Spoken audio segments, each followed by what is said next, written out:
여러분 안녕하십니까, 진성호입니다. 문재인 대통령은 김정은의 수석 대변인이라는 별명을 가지고 있습니다. 본인은 부인하고 싶겠지만 외신 기자가 달아준 별명입니다. 김정은의 수석 대변인. 자, 이것은 정치권에서도 많은 논란이 됐던 단어입니다. 과연 왜 문재인 대통령은 그렇게 김정은을 떠받드는 것일까요? 무슨 약점 잡힌 게 있는 건 아닐까요? 자, 이와 관련해서 오늘 상당히 매력적인 제목의 칼럼이 하나 실렸습니다. 오늘 아침자 조선 칼럼입니다. 자, 전 서울 외신 기자클럽 회장을 지낸 마이클 브린 전 기자가 쓴 칼럼입니다. 제목이 이렇습니다.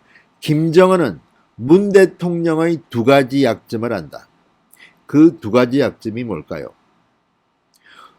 김정은은 문재인 대통령의 두 가지 약점을 알고 있습니다. 그래서 뒤에서 문재인을 조종하는지도 모르겠습니다. 자, 지금 다음 달부터 시행되는 대북전단 금지법, 지금 미국에서 난리가 났습니다. 대한민국이 개망신을 당하고 있습니다. 미국 의회가 이걸 가지고 지금 청문회 같은 걸 벌입니다. 자, 상황이 이렇게 됐는데도 문재인 정권은 여전히 북한에는 굽실굽실거립니다.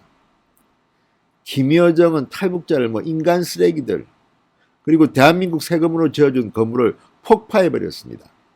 우리는 그들 눈치만 보면서 이렇게 대북전단 금지법, 어쩌면 대한민국의 민주주의를 100년 전으로 후퇴시킬 수 있는 이런 법을 만듭니까? 지금 미국뿐만 아니라 유럽의 작은 나라들도 지금 대한민국 정부를 조롱하고 있습니다. 그러면 왜 문재인 대통령은 김정은에게 끌려다닐까요?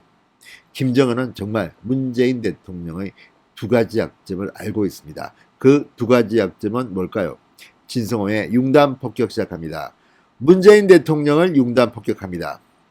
방송에 앞서 아직 진성호 방송에 구독자가 아니신 분들은 붉은색 구독 버튼 눌러주십시오. 더 좋은 방송으로 보답하겠습니다. 자, 마이클 브린 회장은 이런 논리를 펴니다. 상당히 철학적이기도 하고 정치적이기도 하고 현실적이기도 합니다. 자, 대북전단 금지법, 어쩌면 문재인 정부의 의도대로라면 남북협력에 단기적으로 도움이 될 수도 있다고 합니다. 그러나 장기적으로 볼 때 그것은 남북 화해의 걸림돌이라고 지적합니다. 자, 우리의 정치적 편견부터 검토해 보자면서 이렇게 이야기합니다. 근본적 목표는 북한을 다시 대화로 끌어들이겠다는 것이다. 이게 문재인 정부의 속셈이라고 지적합니다. 명분으로는 북이 풍선에 대해 보복할 경우 비무장지대 인근에 사는 우리 국민을 위험에 빠뜨릴 수 있다는 점을 말한다. 이재명도 이야기하고 문재인도 이야기하고 민주당 사람들이 하는 이야기가 이겁니다. 정부는 또 헌법에 보장된 권리인 표현의 자유를 보장하라는 비판에 대해서는 표현의 자유에도 한계가 있다는 이런 원칙을 이야기합니다. 이거는 말도 안 되는 궤변입니다. 이런 식으로 하면 대한민국의 언론 자유는 지킬 수가 없습니다. 이런 핑계 저런 핑계, 오늘은 이 핑계 내일은 저 핑계. 정작 가장 표현의 자유를 많이 누리는 것은 문재인입니다. 거짓말도 서슴지 않고 합니다. 그래도 그냥 넘어갑니다. 지금은 가짜뉴스 규제법 만든다는데 문재인 대통령부터 잡아 넣으십시오. 자, 경기도와 강원도민이 북한의 보복을 두려워한다면 정부는 당연히 필요한 보호 조치를 해야 한다. 자유 또한 역시 제한받아야 한다는 점도 분명하다. 그러나 이 사안의 문제는 다른 데 있다고 필자는 말합니다. 북한을 협상 테이블로 복귀시킨다는 문재인 정부의 근본적 목표에는 전략적 관점이 결여되어 있다고 비판합니다. 북한을 대화로 이끌겠다는 것은 좋은 아이디어처럼 보이지만 과연 그럴까? 의문을 제기합니다. 사실을 말하자면 북한이 화해에 관심이 없다는 것은 너무나도 매우 명백하다. 수십 년 노력했지만 아무것도 변하지 않았다. 남북대화는 북한의 가치관이 변하기 전에는 어떤 목표에도 도달할 수 없다. 김일성의 유업을 되돌리는 일이 따라야 하는데 그의 손자는 이런 일을 할 수 없다는 걸 지금쯤 우리 모두 알게 되었다고 생각한다. 문재인만 모르는 모양입니다. 자, 그런 가치관의 변화가 있기 전까지 남북 대화의 목적은 간단히 말해 전쟁을 막는 것이다. 방어를 위한 것이란 뜻이다. 그리고 이 총체적 방어에는 군사적으로 뿐만 아니라 우리의 민주주의를 훼손하지 않는 일도 포함된다. 북한과 진정한 화해는 반드시 민주적 가치에 기초해야만 한다. 우리 스스로 민주적 가치를 지키지 못한다면 진정한 화해의 가치 역시 훼손하는 것이다. 외국인의 눈에는 분명히 이게 보입니다. 그러나 문재인은 청와대 안에 주사파에 둘러싸여 있는지 모르겠지만 아무튼 이상합니다. 끌려다닙니다. 왜 그럴까요? 조금 있다가 그 두 가지 약점이 뭔지를 말씀드리겠습니다. 만약 문재인 대통령이 김정은에게 우리 체제에서는 국민의 권리를 보호하며 내가 원한다고 해서 다 할 수는 없다. 나는 법을 따라야 한다. 그게 민주주의다. 이렇게 말했다면 대화를 재개하지는 못하겠지만 우리의 가치를 강화하고 독재자를 교육했을 것이다. 멀리 내다볼 때는 이렇게 하는 것이 더 중요하다. 한국 정부의 두드러진 특징 중 하나는 장기적 전략이 거의 없다는 점이다. 북한에 대한 장기적 접근법이 없다는 것도 명확하다.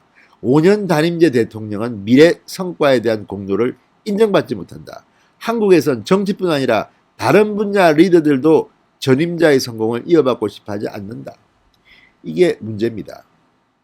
5년 단임제의 황제 대통령이 지 마음대로 하는데 단기적인 성과에만 집착해서 장기적으로 못된 독재자에 대해서 비굴해진다는 겁니다.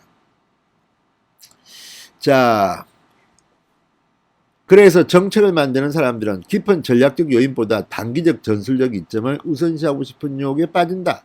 반면 김정은은 전략적으로 생각할 수 있고 눈앞의 화해를 쫓는 우리의 절박함을 조종할 수가 있다는 겁니다.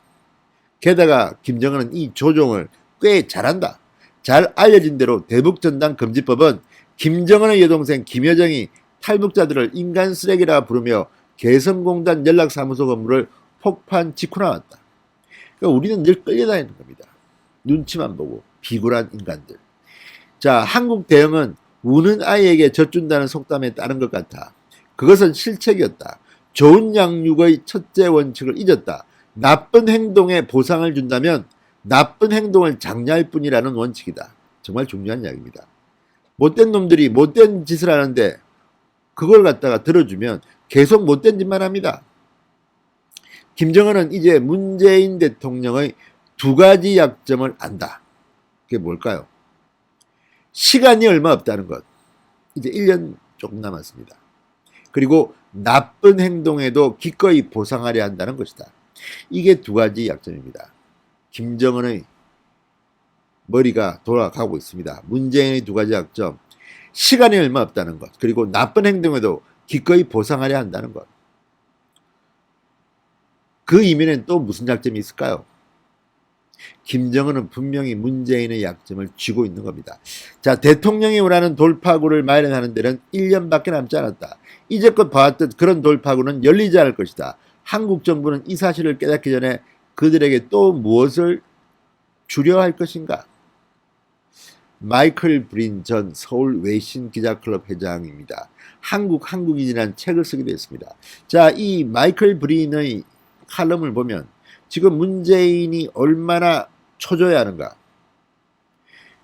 이미 초조할 필요 없습니다. 이미 끝났습니다. 문재인 대통령 초기 지지율이 70% 80% 나올 때 김정은을 만나고 참 판문점을 뛰어넘으면서 정말 쇼란 쇼는 다 했는데 이제 깨졌습니다. 완전히.